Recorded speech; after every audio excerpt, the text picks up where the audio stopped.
Radhe Radhe. Wisdom channel में आप सबका स्वागत है। तो आप रसपान कर रहे हैं माघ मास के महात्म की कथाओं का। पिछले अध्याय में आपने देवदूती नाम के वैष्णव ब्राह्मण की कथा सुनी, जिसमें देवदूती नाम के ब्राह्मण ने भगवान की घोर तपस्या की, जिससे प्रसन्न होकर भगवान ने उसको दर्शन दे तथास्तु कहते हुए अंतर्ध्यान हो गए। अब 22वें अध्याय में इतना कहकर भगवान अंतर्ध्यान हो गए। तब देवनिधि कहने लगे कि हे महर्षि, जैसे गंगा जी में स्नान करने से मनुष्य पवित्र हो जाता है, वैसे ही भगवान की इस कथा को सुनकर मैं पवित्र हो गया। कृपा करके उस स्तोत्र को कहिए जिससे उस ब्राह्मण ने भगवान को प्रसन्न किया। लोमस जी कहते हैं कि उस स्तोत्र को पहले गरुड़ जी ने पढ़ा, उनसे मैंने सुना। हे विप्र, यह स्तोत्र अध्यात्म विद्या का सार और पापों का नाश करने वाला है। वासुदेव सर्वव्यापी चक्रधारी सज्जनों के प्रिय जगत के स्वामी श्री कृष्ण को नमस्कार है। जब स्तुति करने वाला विचार करे कि सभी जगत विष्णुमय है, तो किसकी स्तुति की जाए। जिस भगवान के श्वास वेद हैं, और फिर कौन सी स्तुति उनकी प्रसन्नता के लिए की जा सकती है। जिसको वेद नहीं जान सकते, न वाणी न मन जान सकता है, उसकी स्तुति में अज्ञानी क्या कर सकता है। सारा चराचर संसार जिसकी माया से चक्र की तरह घूम रहा है, इसी से हे प्रभु आप चक्रधारी कहलाते हो। ब्रह्मा विष्णु आप ही हो। सारे संसार को उत्पन्न करने वाले ब्रह्मा को भी आप उत्पन्न करने वाले हो। जब जीव शरीर को धारण करता है, तब उसमें ज्ञान उत्पन्न होता है।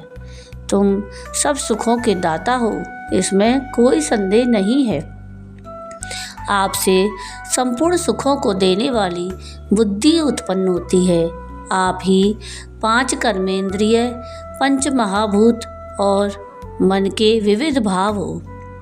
ब्रह्मा विष्णु रुद्र की कल्पना से आप संसार की कल्पना इसी प्रकार करते हो जैसे पिता पुत्री की।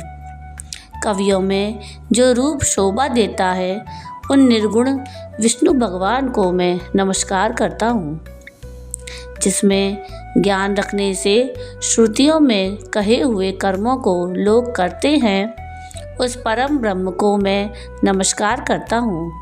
मैं उस सतरूप हरि को, जिसको योगी लोग सब प्राणियों में आत्म रूप में देखते हैं, उपासना करते हैं, जिसको अद्वैत कहते हुए गाते हैं और यज्ञ करते हैं, उस माधव भगवान को मैं नमस्कार करता हूँ।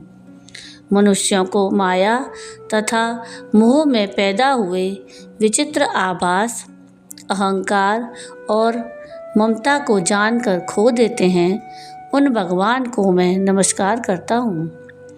संसार में मनुष्यों के मोह रूपी वायु से सदा भभकने वाली ज्वाला आपकी चरण कमल की छाया पहुँचने से नहीं जलाती। जिसके स्मरण मात्र से मोह, अज्ञान, रोग, दुख दूर हो जाते हैं, उस अनंत रूप को नमस्कार करता हूँ। जिसमें मिल जाने पर और किसी दूसरे की इच्छा नहीं रहती, जिसको जानकर अद्वैतवादी आत्मा को देखते हैं। यदि विष्णु शब्द का अर्थ और उसके विषय का ज्ञान एक ही होता है, तो इस सत्य से हे माधव, इस संसार की माया में फंसकर तेरे ही ध्यान में रत रहता। यदि वेदांत दर्शन में भगवान सारे संसार में व्याप्त हैं, तो इसी सत्य से भगवान में भरी निर्विघ्न भक्ति हो। जो बीज नहीं है तो भी बिना बीज के स्वयं विद्यमान है, सो वह विष्णु भगवान रूपी रंग से हमारे बीज के टुकड़े टुकड़े को, जो सृष्टि स्थिति तथा लय के लिए ब्रह्मा विष्णु महेश 3 रूप धारण करते हैं और कार्य में सत, रज और तम इन तीनों गुणों में विद्यमान हैं, वह भगवान मुझ पर प्रसन्न हो। जो प्राणियों के हृदय रूपी मंदिर में निर्मल देव वास करते हैं, वह भगवान मुझ पर प्रसन्न हो। जो अविद्यापूर्ण संसार का त्याग करता है, जगन में आप हो, आपका बनाया हुआ विश्व आनंद करता है। आपके त्याग करने पर अपवित्र हो जाता है, उसका साथ करने पर भी तुम बिना साथ के बने रहते हो। विकार रहित जिनके चारवाक पंचभूत योग से पैदा हुआ चैतन्य मानते हुए उपासना करते हैं। जैन लोग आपको शरीर का परिणाम मानते हैं और सांख्यवादी तुम्ही को प्रकृति से परे पुरुष मानकर ध्यान करते हैं। जन्म इत्यादि से रहित चैतन्य रूप सदा आनंद स्वरूप उपनिषद जिसकी महिमा गाते हैं। आकाश आदि पंच महाभूत, देह, मन, बुद्धि, इंद्रियां सब कुछ तुम ही हो, तुमसे अलग और कुछ नहीं। तुम ही सब प्राणियों को उत्पन्न करने वाले हो और मुझको शरण देने वाले हो। तुम अग्नि, रवि, इंद्र, होम, मंत्र, क्रिया और फल सब तुम ही हो। कर्म के फल देने वाले वैकुंठ में तुम्हारे सिवाय कोई नहीं है। मैं तुम्हारी शरण में हूँ। सब प्राणियों के हेतु और उनको शरण देने वाले तुम ही हो। जैसे युवा पुरुष की युवती में और युवती की युवा में प्रीति होती है, वैसी प्रीति मेरी तुम में है। जो पापी भी आपको प्रणाम करता है, उसको यमदूत ऐसे नहीं देखते जैसे उल्लू सूर्य को। प्रत्येक पाप मनुष्य को उस समय तक ही सुख देते हैं जब तक वह आपके चरण कमलों का सहारा नहीं लेता।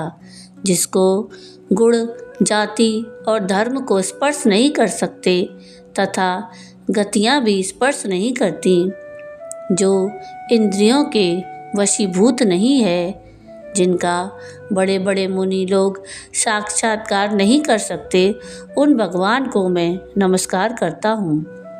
जितने ज्ञान रूपी सुंदर गुण हैं, जिन्होंने सुख स्वरूप मोक्ष रूपी लक्ष्मी का आलिंगन किया, जिन्होंने आत्मस्वरूप सुख भोगा है और जिन्होंने ध्यान रूप से मृत्यु को वश में कर लिया है, ऐसे मुनियों से सेवित भगवान को नमस्कार है।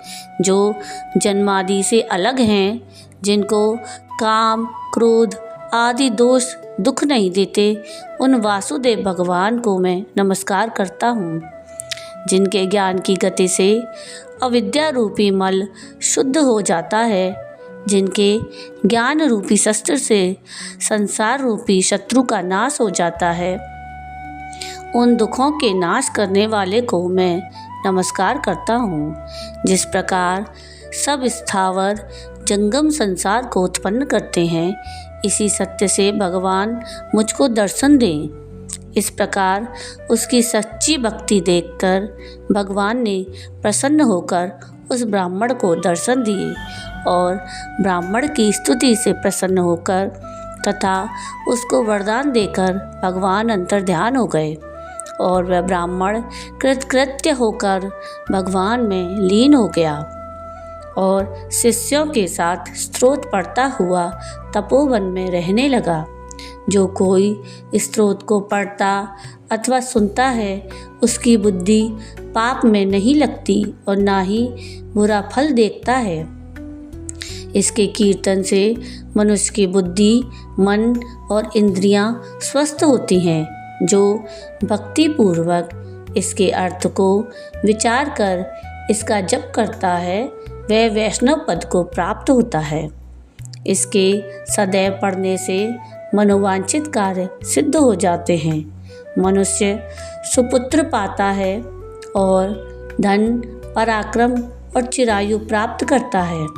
इसके पाठ से बुद्धि, धन, यश, कीर्ति, ज्ञान और धर्म बढ़ते हैं। दुष्ट ग्रहों की शांति होती है।